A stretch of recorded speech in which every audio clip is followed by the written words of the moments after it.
So good afternoon, everyone. My name is Vivian Schmidt. I'm Jean Monnet Professor of European Integration and Director of the Center for the Study of Europe here at Boston University. On behalf of the Center for the Study of Europe, I would like to welcome you to The Inside Out, a Portuguese perspective on the future of Europe, with Bruno Maçães,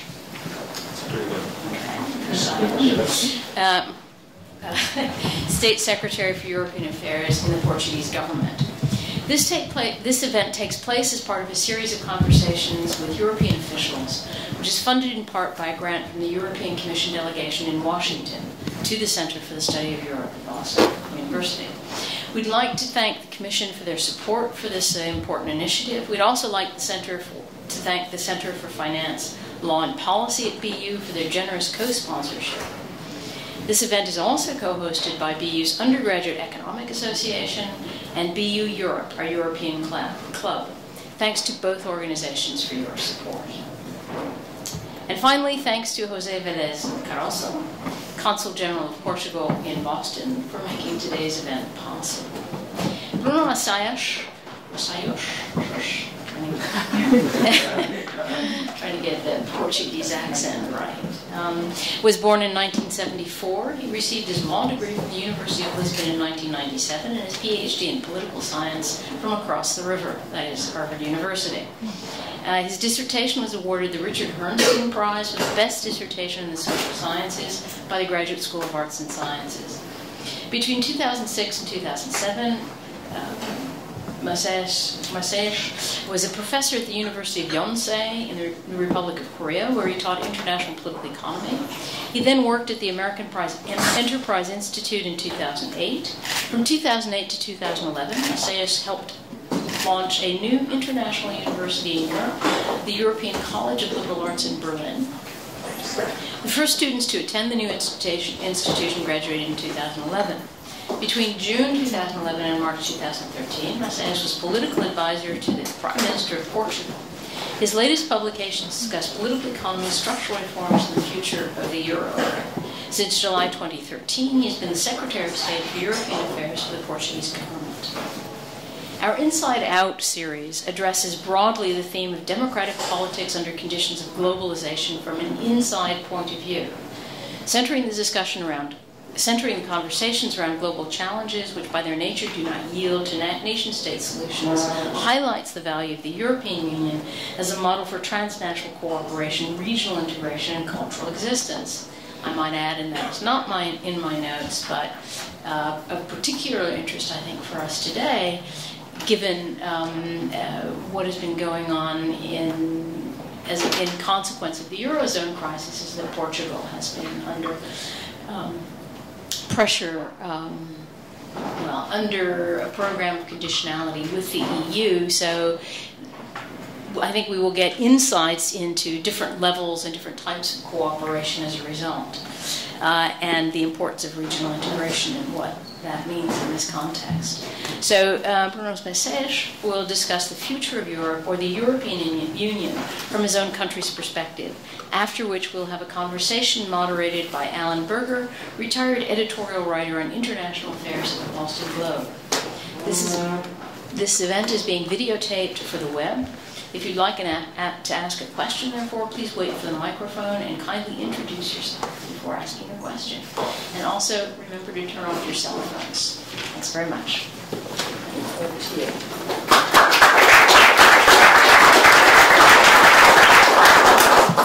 Thank you so much for that very kind introduction. It's great to be back in Boston.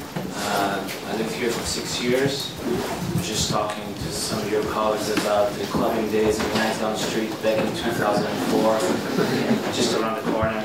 It's very good to be back. This is an important moment for Europe and for Portugal. We are a bit in between two crises. The Eurozone crisis, which, as you know, took up a lot of media attention for the past, since 2010, 2011. And then Portugal was of course involved with a bailout program of our own, together with Greece, Ireland, and Cyprus, and also Spain, which also had a bailout for its banking sector. But as we move out of the crisis, we find ourselves in equally troubling and equally dangerous moment with a security and geopolitical crisis involving Ukraine and Russia. So I think it's a good time to be here to talk a little bit about what we learned from the Eurozone crisis and also about the challenges having to do with Russia and Ukraine. Let me start with the Eurozone crisis and with Portugal.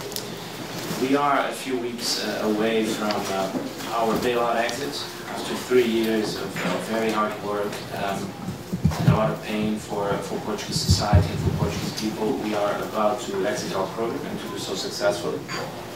The economy in Portugal is recovering. We've had now 3 quarters of growth, and in some quarters it was the fastest growing economy in the EU, which took a lot of people by surprise. But it's a sign that we've been doing good work for the past 3 years. In some cases, I think we exceeded expectations. Both Portugal and the EU. I remember about a year ago, it was very common to read in the pages of the Financial Times, for example, or the Wall Street Journal, a Eurozone collapse announced for the next week, or about a week later. I remember reading texts by Wolfgang Mühlenschau, a famous columnist, and others, announcing a collapse for very, very soon. They were wrong. I think it's a good idea that everyone that participates in the public debate is held responsible for their opinions. Politicians are scrutinized all the time, but I think in this case the EU has done some good things, and at least we've come out of the critical part of the crisis. And let's try to understand a little bit where the crisis came from and what we did to try to solve the problems that were there.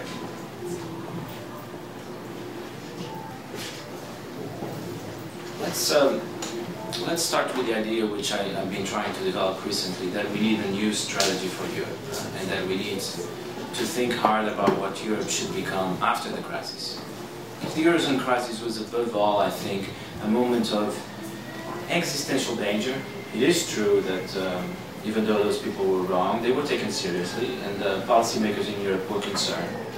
There was a moment, 2011, 2012, where things looked very bleak. And so this was a crisis of an existential crisis where we had to think very deeply about what needed to be improved about both the EU and the Eurozone institutional structure and institutional design.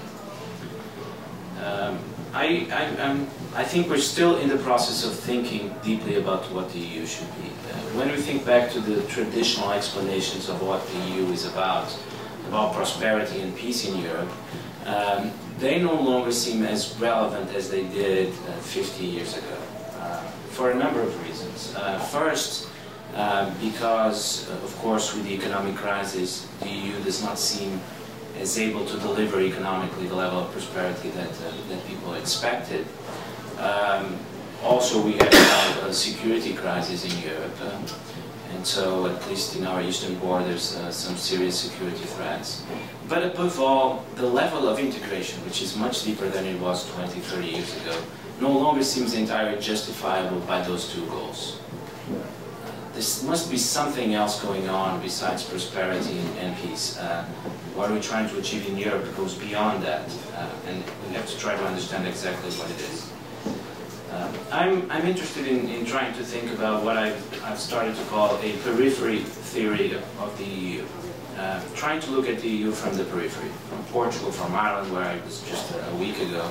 And the periphery is a word that has acquired a negative connotation, but I don't think that's necessarily the case. The periphery has some advantages that the core or the center doesn't have. If you want to have a view of the whole, you can only have a view of the whole from the periphery. From the center, you have to turn around to see different aspects. The periphery is interested in two different goals for the EU. On the one hand, we want to avoid fragmentation, because it's the periphery that suffers first when you have fragmentation. It's the periphery that breaks away. And during the crisis in 2011, 2012, it was the periphery that was slowly breaking away, and thankfully that movement was interrupted. But at the same time, I don't think the periphery is interested in centralization. Centralization is in the interest of the center, not of the periphery. So we want to have a system, this is what I'll argue throughout my talk, we want to have a system that is solid, that holds together, that is integrated at different levels and deeply integrated, but at the same time, we don't want to have a system that is fully centralized. It's not in our interest. We don't think it's also in the interests of the EU. Let's turn to Ukraine and the issue of the Ukraine very briefly. The situation in Ukraine, I've followed it very closely since October, November, when we were trying to sign an agreement with Ukraine that didn't work out as planned, and this was really the beginning of what we're still going through. What we have in Ukraine is essentially, on the one hand, the best possible evidence of European soft power, of our ability in Europe to attract people. We saw 300,000 people in the Maidan in Kiev waving European flags.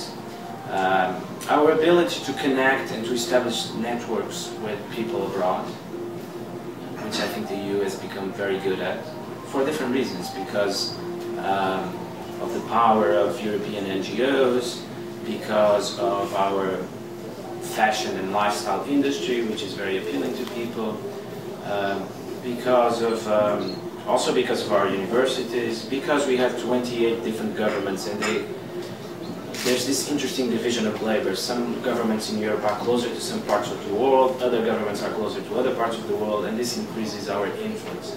But this is soft power. It's not hard power. When it comes to achieving specific outcomes, when it comes to facing an emergency or threat, European soft power is not quite able to deliver. So this has been a situation that in some respects is quite tragic for people in Europe. We've seen the influence that we have abroad, but we've not been able to turn this influence into the sort of outcomes that we want. Why do we have this strong soft power in Europe? I want to make the case that it's essentially due to the decentralized nature of the European Union. The fact that we have 28 member states that are not a single nationality. There are 28 different nationalities. They don't aspire to become a single nationality. That is not the point of the European Union. What they aspire to is to create a communication space, a free communication space, where ideas can circulate, where goods and services can circulate, where people can freely move around, and also where politics can, different politics in different countries can influence each other. So we have a free space of communication, but this free space of communication is essentially a space where 28 different ways of looking at the world can meet and interact. And in some cases more than 28, because there are also differences at the regional level in Europe. And this is the image of the European Union that I want to defend.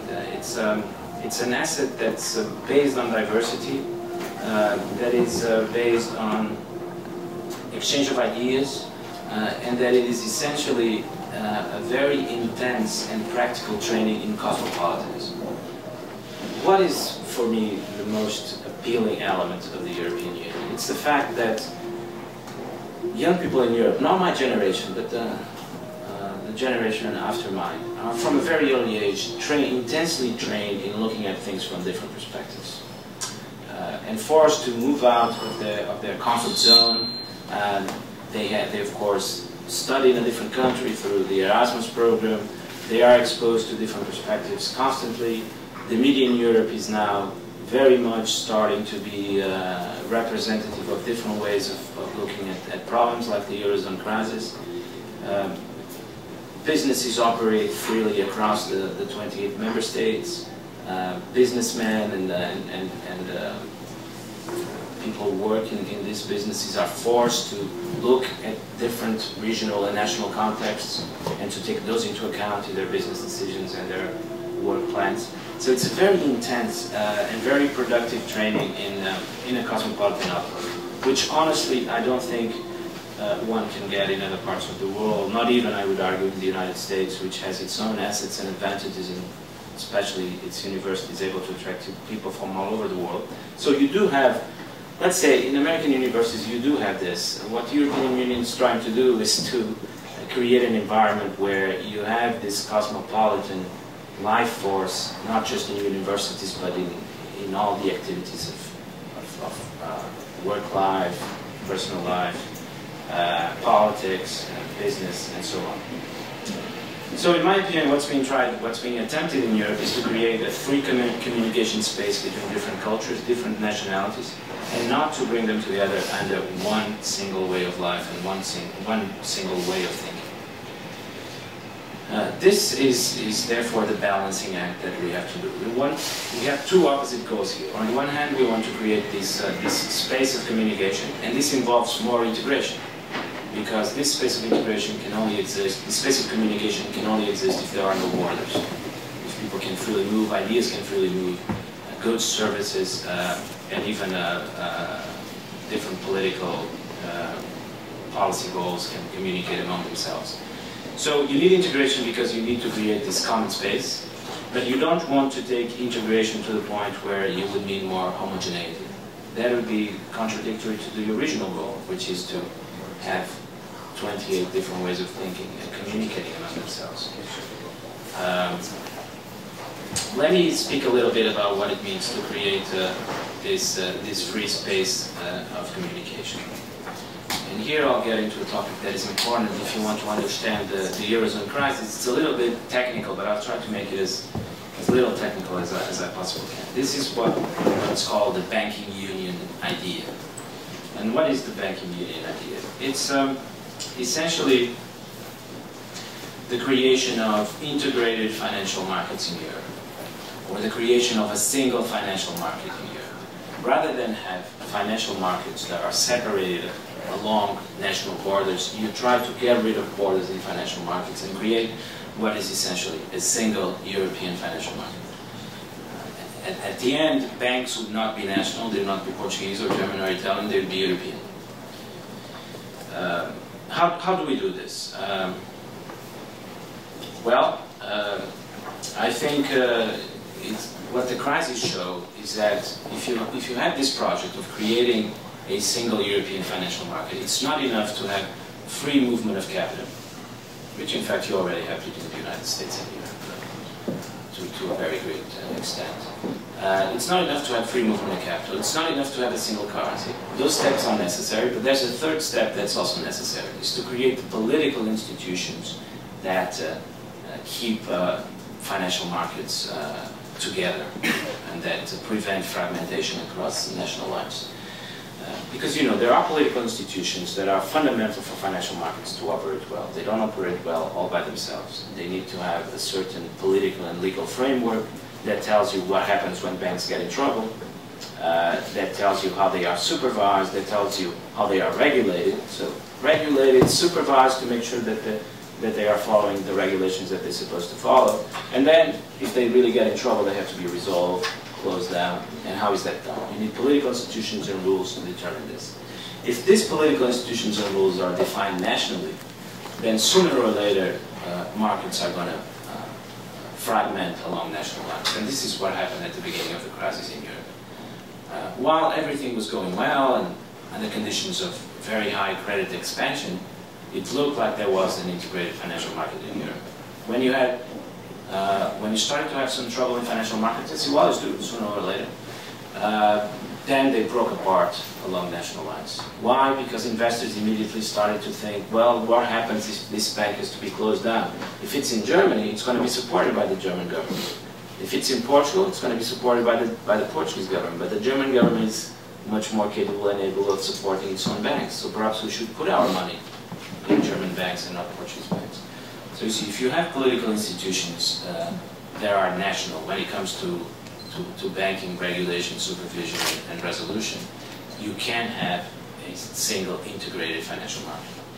So what the crisis tells you, I think, is that it's not enough to get rid of barriers. You also need to create the political institutions that create this integrated space. Not enough to do away with barriers and movement. You also need to create the structures that hold this free space of communication together. Now, financial markets, people here who study finance and economics must love financial markets. People who study literature or history must be a bit thinking, why is this important? Financial markets are actually, if you think about it, not just about money. They are machines to predict the future. What financial markets do is to determine what goods should be produced, what companies should we support, whom should we give money to. Is this a good idea for a business and for some good or service? A young kid somewhere has an idea to produce something. Is this going to be supported, and is it going to become real, or is it a bad idea and so it's going to remain an idea forever? It's financial markets that make these decisions, and so it's financial markets that actually help shape the world of tomorrow. So it's not just about money. Of course, it is about money, but not just about money. And it's very important that you have integrated financial markets if you want to have this integrated space of communication in Europe. So we've now, I think, because we have developed these institutions at the European level for banking, supervision, regulation, and resolution, we are now at a point where we can talk of a genuine financial integration in Europe. And this, I think, is a very great achievement. Very great achievement for two reasons. Well, first of all, because look at it this way. What was done over the past year with the creation of this banking union, which is the name we use to talk about these European-wide institutions for banking resolution, regulation and supervision. This banking union signifies the ability that the EU has had to recognize past errors and past mistakes, to recognize that, that we were wrong when we thought that we could have integrated financial market just with a single currency. And it's always so difficult for politicians to recognize past mistakes. So the ability that the EU has shown to say, okay, the euro was not built on sound foundations. It could not survive without a banking union. Let's create a banking union. And the way we did it in 1 year, 1 year and a half, I actually think this is quite impressive, as opposed to the critics that think that the EU moves slowly and it's unable to make important decisions. Well, more than other political regimes in the world, I think it was a great lesson in admitting what is wrong and getting along with the project of fixing it. And second, banking union is of great relevance because, and this is for the historians here, it is a break with a few centuries of European history. If you know European history, you know that banks and states have always worked together, always been in very close proximity. They've helped each other. They sort of grew and rose together. The history of the modern European state and history of modern European banks, they both start, I would say, in Renaissance Florence. And from the very beginning, you have this family, the Medici, that is involved in both. And at some point, you no longer know what is the Medici Bank and what is the Florentine state. It's a good metaphor for what, in fact, remained more or less the situation we had in Europe, which is there's a financial political complex in the sense that they very much work together, more than in the United States, I would argue. You have links in the United States between the political and the financial system, but they're much, much weaker than in Europe. And good for the United States that it is this way, in my opinion, and good for Europe that we're now moving to a situation where those links are going to become much, much weaker than they were in the past, because national states no longer have these powers to regulate, supervise, and resolve banks. So no small achievement also from a sort of broad historical perspective.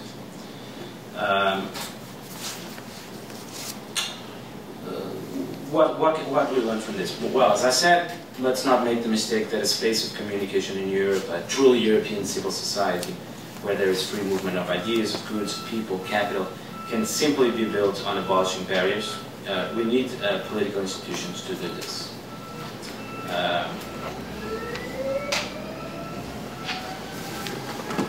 And we've now achieved this. We've now moved, I think, decisively beyond a point where financial markets were still national creatures operating along national borders. We can talk more about the banking union idea in the question and answer period. I can talk a little more about what exactly was wrong with the situation that existed before, go a little more into detail about how the crisis played out, essentially what happened was that the financial market started to fragment more and more, each day a little more than before. And you reached a situation where essentially banks were withdrawn within their own borders, where financial conditions were different in every country, where the European Central Bank would make decisions of monetary policy and they would have completely different results in different countries. We had an entirely perverse situation, I think, in late 2011, early 2012, where sometimes the European Central Bank would raise interest rates, would lower interest rates, and interest rates would go up in Italy or Spain. You know, the whole idea of monetary policy is that you're able to manage interest rates, and the central bank is going to able, not immediately, it takes a little while for the effects to pervade through the economy, but the idea of monetary policy is you lower interest rates, and then slowly what the central bank does is transmit it to banks at first, then to businesses, to families, and slowly interest rates across the whole economy start to go down. And so we had a very strange and dysfunctional situation where conditions in financial markets in Spain, Italy, Portugal, Greece did not respond to what the European Central Bank did. And that was untenable because the European Central Bank is also our central bank. So we're in a situation where we didn't have a central bank. And that had to be corrected. Everyone in Europe agreed that it had been to be corrected, and so it was. Let's see, the proof is in the pudding, as they say. Let's see if the banking union works well. So far, it's we just had the final element of the banking union approved about 2 weeks ago in the European Parliament, so it's very much at the beginning. But let's hope that it works as planned. In my opinion, this is what we needed. Now, let me turn to what is the second big discussion in Europe, and a discussion that I think is going to become the main discussion, together with the security issue, which we can get into during the question and answer period. But now that the banking union has been more or less achieved and attained, we're going to have a different discussion about a fiscal union, the idea of a fiscal union. So let me try to describe why a fiscal union is different and why it may actually be a bad idea. Remember from my initial comments that we want to have a space that is fully integrated, where this can be communication of everything, a cosmopolitan space, but you don't want to take this integration to the point where it actually starts to become a single nationality. So you want to have a free space of communication between 28 nationalities, not a single nationality. The fiscal union is perhaps an idea that takes us from this free space of communication into what already starts to resemble a state like the national states. And so in my opinion, we should be cautious about this. What is a fiscal union? So the banking union, I think I have described the concept. What is a fiscal union? A fiscal union is the creation of an integrated structure of revenue and expenditure, of public revenue and public expenditure. A structure that is common to the 28 member states, or to a number of them. It could be also limited to the Eurozone countries. So public revenue and public expenditure will be made common, will be mutualized, will be shared among all the member states.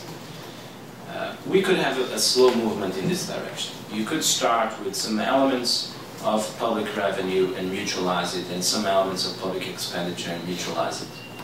And move slowly towards a situation where all public revenue and all public expenditure would be mutualized. But even the first steps would already be a fiscal union, because they would break with the situation which we have now, a situation where you do have a European budget, but the European budget, all the revenue in the European budget comes from national budgets.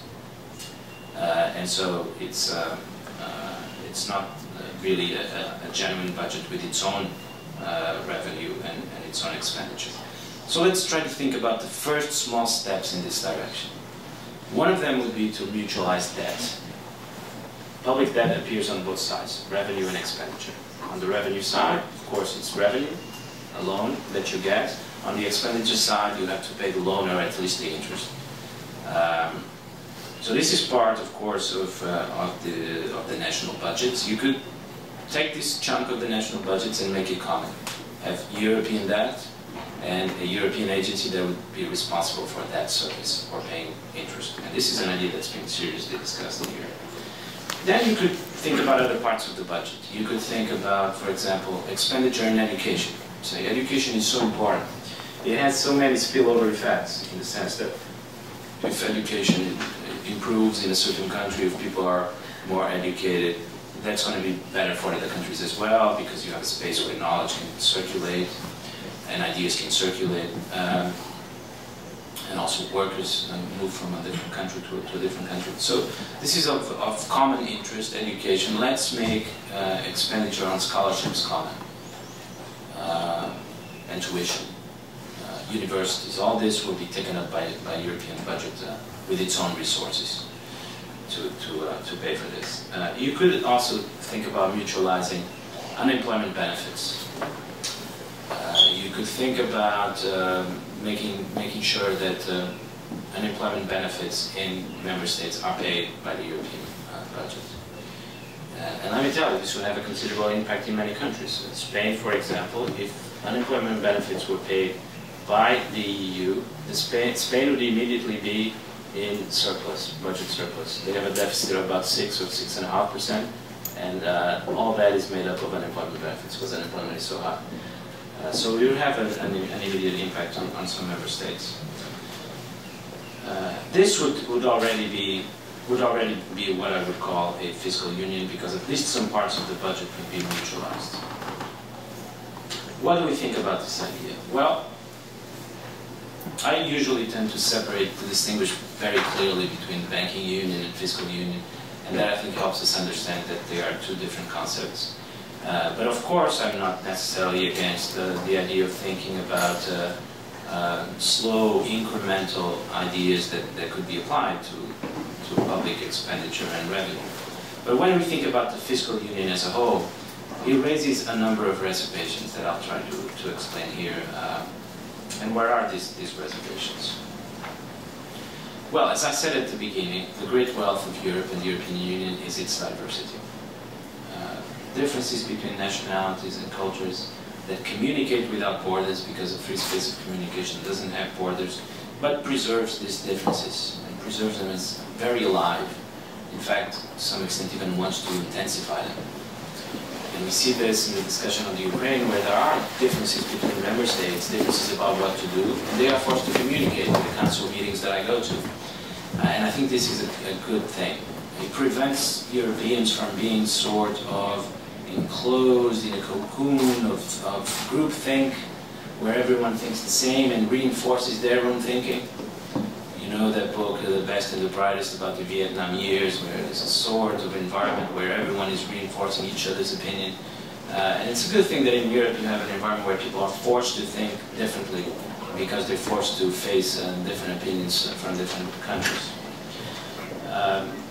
But where are these differences recognized? Where can we find them? Well, I would say that essentially you can find them in the national budgets. National budgets are a reflection of different ways of looking at the world, because in the national budget you have priorities that a country has, choices that it has made. You have delicate balances between powerful and less powerful groups. Looking at the national budget, you find all of this. Every national budget is very different because the priorities are different, and the political and social balances and compromises are also very different. Joseph Schumpeter, the famous economist, Harvard economist, in fact, he used to say that he was the best economist in the world, the best horseman in Austria, and the best lover in Vienna. Very modest guy. But he didn't put it the other way around. He didn't put the best economist in Vienna and the best lover in the world. So he knew what he was good at. Now, Schumpeter used to say that the national budget is the soul of a country. He even developed this idea of fiscal sociology, which is the very crazy idea of studying a country using the national budget as your evidence, your material. Rather than walking out on the streets and talking to people, you close yourself in a room with the national budget, and then you write a sociology of the country, starting only from the national budget. A crazy idea, but it does mean something, and I think there's some truth to it for the reasons that I pointed out. that all these delicate compromises between different groups, and even the sort of the description of what these groups are, they are there present in the national budgets. Now, if this is an idea with some truth to it, then of course you should be cautious and careful when you think about creating a European budget. Because what a European budget would mean, it would mean that these national differences have disappeared, that groups are now European, political and social compromises are now European, and that they can no longer be made at the national level. So distinctions can no longer be preserved.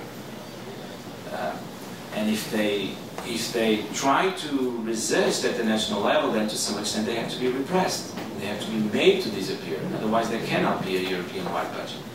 And think about it this way. When people talk about a European budget, similar to national budgets, not a European budget like we have now, which is very small, 1% of European GDP, and comes from national budgets, and is negotiated every 7 years. But a European budget that is exactly like the budgets we have in national member states. You would in some cases have to apply very difficult decisions and measures to parts of the Union. In fact, the whole point, let's be honest, about talking about a European budget is to be better able to enforce these difficult decisions. Because if it wasn't about this, a European budget, then you can just have coordination. You have national budgets and people coordinate. When it becomes difficult to coordinate is when difficult decisions have to be applied to a specific region or country. So a European budget has very much behind it the idea of discipline, of being better able to impose discipline, to impose the number of cuts or tax rises on different regions. And what is attractive about the idea of a European budget? Well, to be completely honest, the idea that if there's a commissioner in Europe that is responsible for a European budget, then you will be much more able to make decisions that are difficult for specific countries, because he's there a few thousand miles away from the people who are going to suffer from these decisions, more insulated from public opinion. So this is the appeal, but I think also the great danger of an idea like this. You want your finance minister to be able to hear the protests outside the window. I think that's an important thing to have. So this is an idea that I would like to resist. It has been defended about 2 weeks ago by the German finance minister in a prudent way, as he usually does it. Incremental steps. Let's start with the idea of creating a commissioner that can veto national budgets. Is this a fiscal union? Well, perhaps it's already a fiscal union. You have national budgets, but the real power is already at the center. And you can veto it and say, no, this budget's not acceptable, do something different. I don't want to give a definitive answer about these things. They are being discussed, and they will be very intensely discussed for the next 5–10 years. I can promise you that in Europe, so I don't want to be on record saying anything very definitive. But I think it does imply a high level of homogeneity, and I want to ask and express some reservations about whether this is a good thing, whether we want to go in the direction of great homogeneity, in the direction of a fiscal union, which in a way is the best possible symbol of greater homogeneity. Because, as I told you, being forced to look at things from the completely opposite perspective, this exercise in cosmopolitanism, getting away from what comes easiest to us, is, in my opinion, the original principle of the European Union. It's not peace and prosperity. Those could be achieved in other ways. Could be achieved in an international framework, could be achieved through free trade and through something like the Council of Europe or the United Nations. I think those are the adequate instruments to pursue peace and prosperity. What you have in Europe is something different, much more ambitious. It's the idea of creating a truly cosmopolitan space, a space of free communication.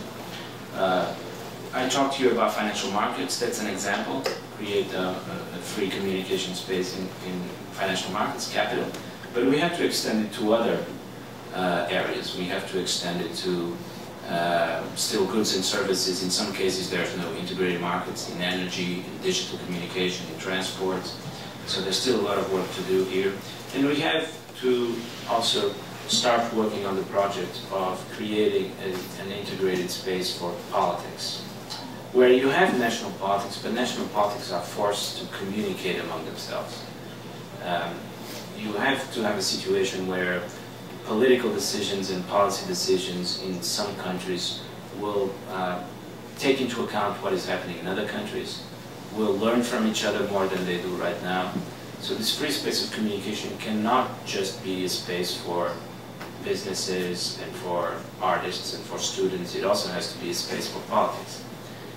But that does not mean creating a single European state. It means preserving differences and making sure that those differences can communicate, can talk to each other in a great European conversation. Thank you very much.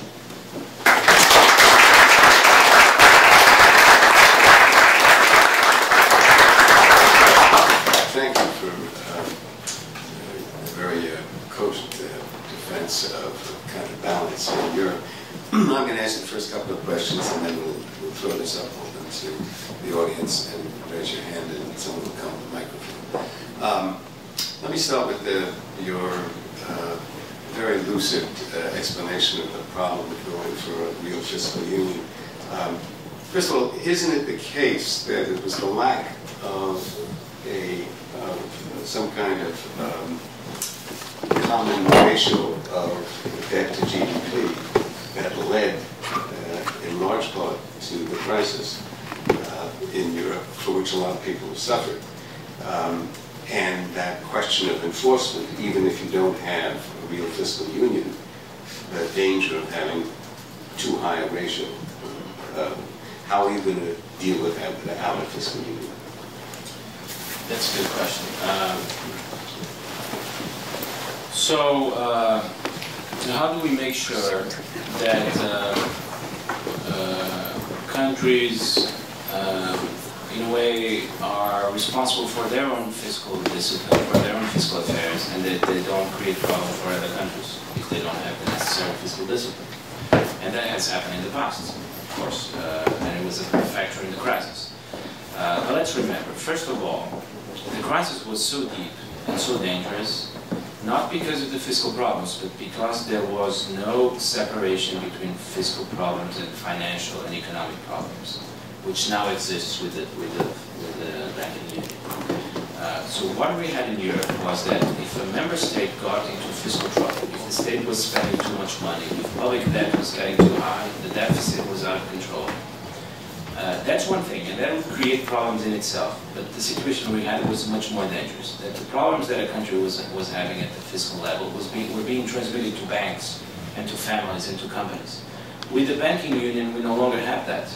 Because remember, if a country was in fiscal trouble, what investors immediately concluded was, well, if banks need help, this country is not going to be able to help them because it's already in fiscal trouble.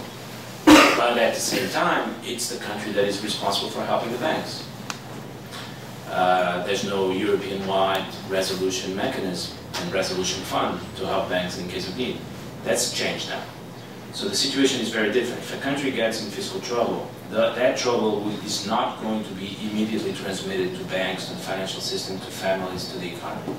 We've now created a sort of a barrier, or better put, we delinked. There was communication between states and banks, and we now cut that link. Or at least we weakened it. Let's be modest, at least for the time being. It's still there, a link, but it's much weaker. So that is already good news, because I don't think we can go through a crisis that is so deep, so serious, so dangerous, because we've cut that link. And now if we have trouble at the national state, that trouble is insulated, isolated within the state. It doesn't transmit as much to the rest, to the economy and to banks. So I think we have a situation where states are going to be responsible for their own finances. In some cases, we're still going to have fiscal crisis. They're not going to be as serious, and they're not going to impair the whole economy as we had in the past. Markets are going to have a disciplining role. So states have to put their houses in order and be careful about their deficits. Otherwise, their financing costs will go up. So that's very important. And I think market discipline will be more important than it was in the past. Getting states to be responsible, fiscally responsible. But I don't exclude the possibility that you also have a coordinating mechanism and some rules, which we already have with so-called fiscal compact in Europe, where there are rules for states that they have to keep their deficit under 0.5% in structural terms. And these rules are helpful. They help provide fiscal discipline together with market discipline, but they are not a fiscal union. They They are just a set of rules that help coordinate and that help impose fiscal discipline, and in that respect, I think they are helpful. So, in brief, my answer has three parts. First of all, we're still going to have fiscal problems, but they're going to be less dangerous. Second of all, those fiscal problems are going to be kept under control through market discipline. And third, those fiscal problems are going to be kept under control through European-wide rules and a sort of loose discipline of that kind. One other question I'm going to ask is, we have this interesting situation where you have people in Ukraine very eager to be associated with the European Union. And at the same time, in several countries, there are movements, political movements, which seem to be gaining ground that are nationalistic, extremist in some ways, and anti-European. They're very much against the European Union. How much of a political crisis does this indicate, and what can be done about it? You know, people ask me throughout the crisis, especially Americans, I remember having those conversations, whether the European Union was going to collapse. You don't get this question in Europe because people really know that it is not going to collapse. And why not? Because you really want to have it. But in America, it's not as clear, this strong political will. And so I got asked that question a lot, and my answer was usually no, because Europeans' greatest fear is to be closed within their nationality. We don't want to be back in the time where you had to live within your own nationality, almost like a house with no doors and no windows. We may love our country, but we don't want to be closed within it. And so we're going to hang on to the European Union as much as we can, because the European Union represents sort of opening up all windows and all doors within your own country. And I think you see this in Ukraine. This is also the same fear that all Europeans have and Ukrainians have as well. Not to be, you have a regime that is closing it more and more. Could be social media, could be other means, could be propaganda, and this is sort of a fight to open the doors and the windows. And this is what the European Union represents, and it represents that in Ukraine. Now, your question is, why doesn't it inspire the same passion in Europe? And in fact, why does it sometimes inspire the opposite passion, anti-European? I have to confess that I find this a little difficult to understand. I try, but as an enthusiastic European, I find it a little bit difficult to understand. Let's try. Well, to some extent, these anti-European movements, in some cases, they are not against Europe, they are against the Europe that we have now. They want to have a different Europe, and that's good. We should also have a debate about what Europe should be like. In some of the cases, you do have a salutary desire to preserve national differences, and that was part of my talk as well. We don't have homogeneity. So if these anti-European movements also mean a certain fear that we are moving towards centralization, that's a good thing. I think we are in a very, very chaotic historical moment in Europe. No one really understands what the European Union is about. We love it, but we love it as sort of without knowing exactly what it is. There's a lot of confusion, intellectual confusion. And so let's hope that, and everyone can make their own contribution, let's hope that things are clarified. I think we should make it clear. The argument that I use here today, that this is not about eliminating nationalities. This would be helpful if we could communicate this more clearly. Because part of this, of the impetus behind these anti-European movements is the fear that nationalities are going to be limited and replaced by a European-wide nationality. So we do have these two fears. We don't want to be closed within our nationality, but also, for the same reasons, we don't want to be closed within a European nationality that replaces the national ones. We want to have this space where differences can communicate. This to some extent. Then, of course, there's anger because of the crisis, there's anger because of unemployment, and we have to be very understanding of this and work to solve those problems. That also explains the rise of anti-European movements. In some cases, they are a way to express that anger. In other cases, it's an anger against political correctness. very high levels of political correctness are dangerous because they get people upset, and they voters sometimes the way they find to express this anger at political correctness is to vote for the parties or the political movements that say something different. Not necessarily because they agree with what they're saying, but because they just are tired of hearing the same conventional wisdom all the time. So I'm not that worried yet. Let's see. Perhaps after the election and the results come in, I'll be more worried. So, raise your hand if you have a question, and someone will come with the microphone.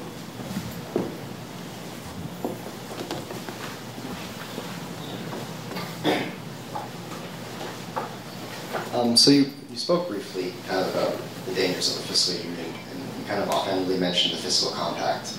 I'm just curious to see, do you think there's a role for Europe to have a say in not just the fiscal compact in terms of managing the over-excessive expenditures of national budgets, but what about under-excessive or lack of expenditure in terms of social policies? Do you think the EU has a role to play in terms of managing, making sure countries are maintaining a level of social policy?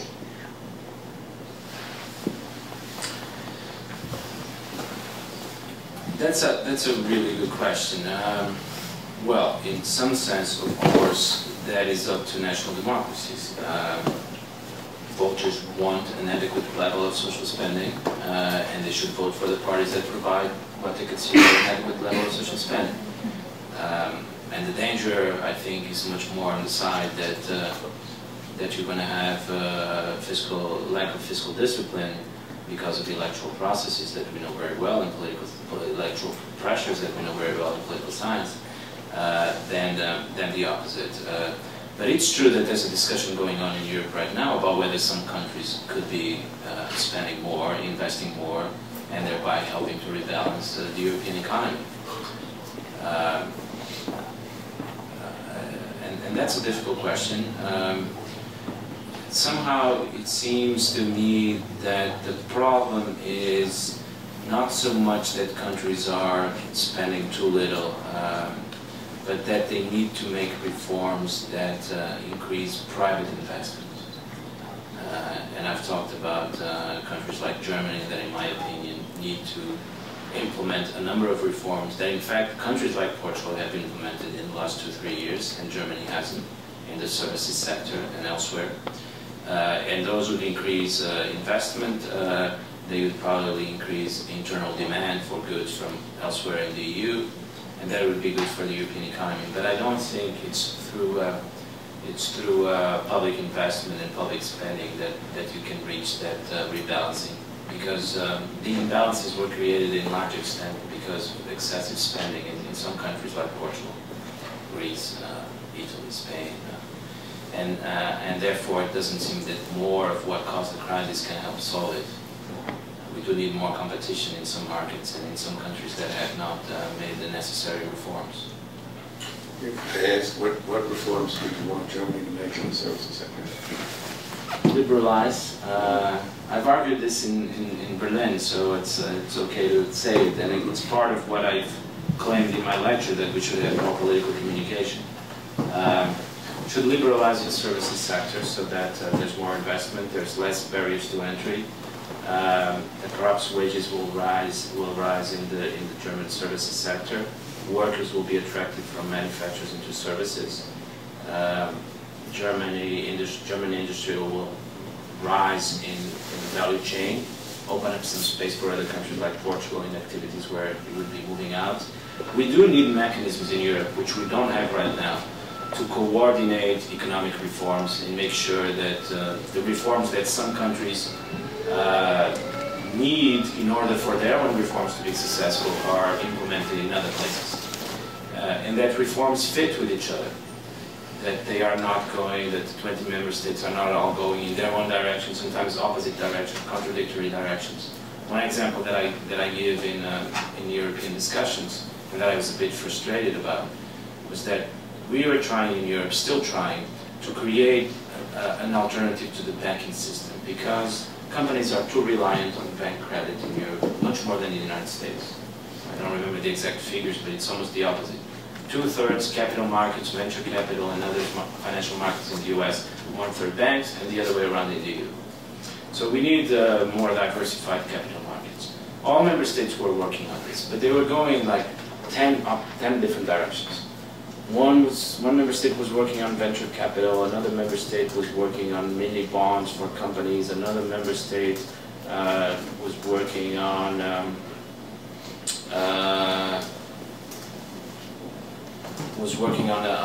a mechanism to securitize credit and bank portfolios, and you had about 10 different solutions, which were probably making life hard for each of them, rather than being fully coordinated. So I think this is probably the project that we should have for the next 10 years, would be to improve economic policy coordination.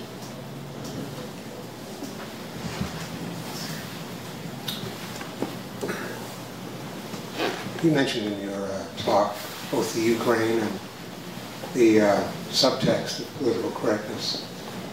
And the last question dealt with making sure there was sufficient social spending. I think all of those things are related in this way, and I wanted to get your reaction. You have the problem of the Ukraine wanting to be closer to the EU and Russia feeling it's their sphere of influence.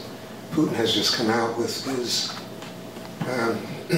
theory of culture, which absolutely rejects multiculturalism and political correctness.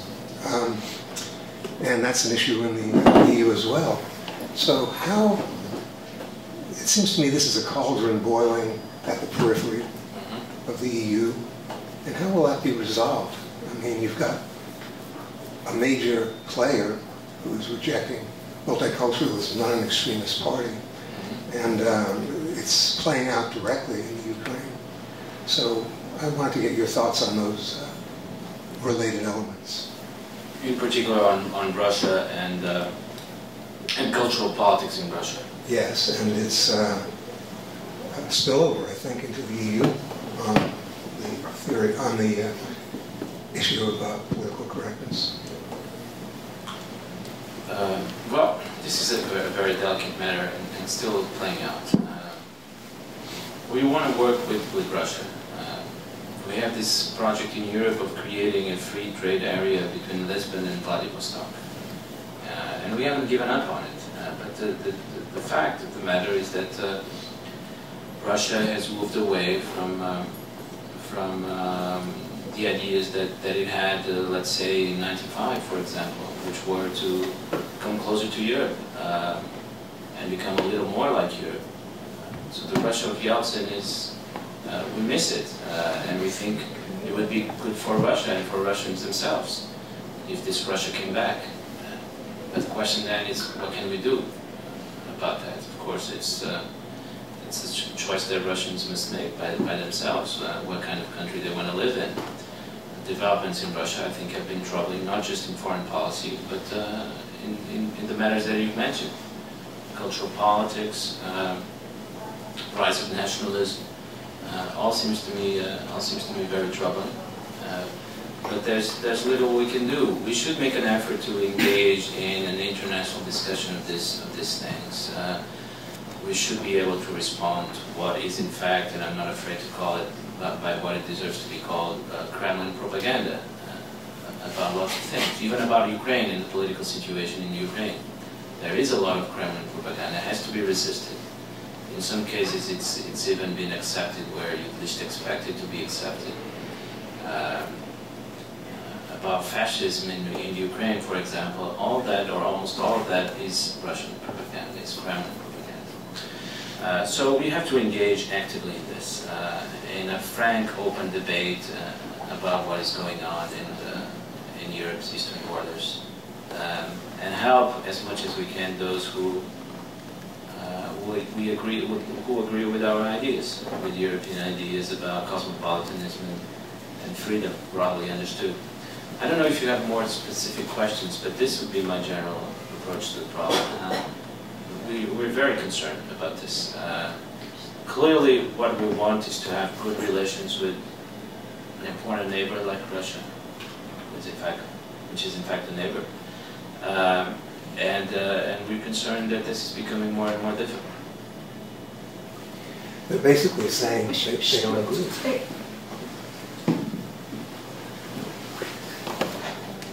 One last comment.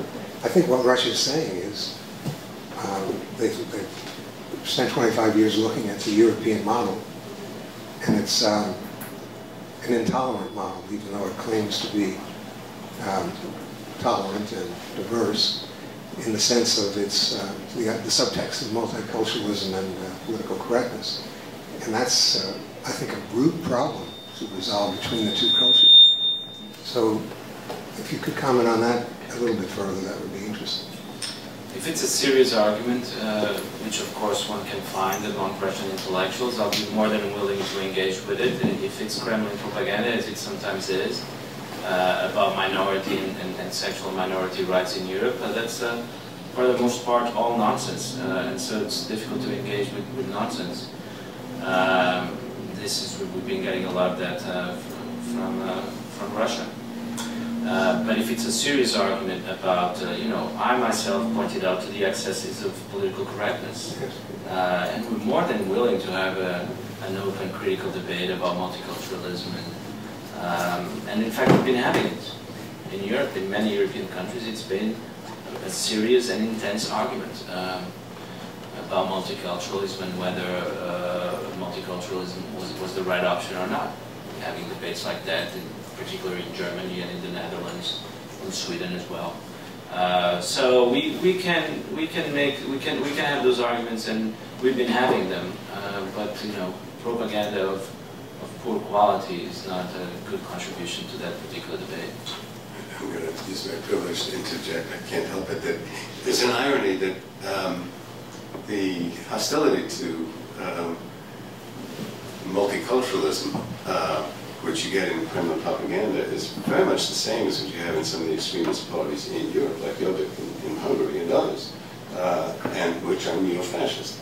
And so you get this irony of Putin's propaganda accusing the Ukrainians in Maidan of being fascist. I mean, there's some bad elements there, but his attitude toward multiculturalism is exactly the same as the explicitly neo-fascist parties in Europe now.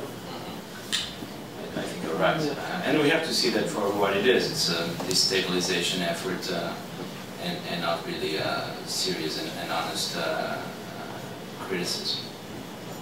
Yes. I just have a question, and I'm Russian, and just on your comments about the Yeltsin Russia, nobody definitely wants to live in Yeltsin Russia. Those were awful times, and I personally didn't experience that much of those years, but it were awful times economically, demographically, and it was a complete disaster. He was an awful president in many ways. And only thanks to Putin, there were some good changes for the first 4 years.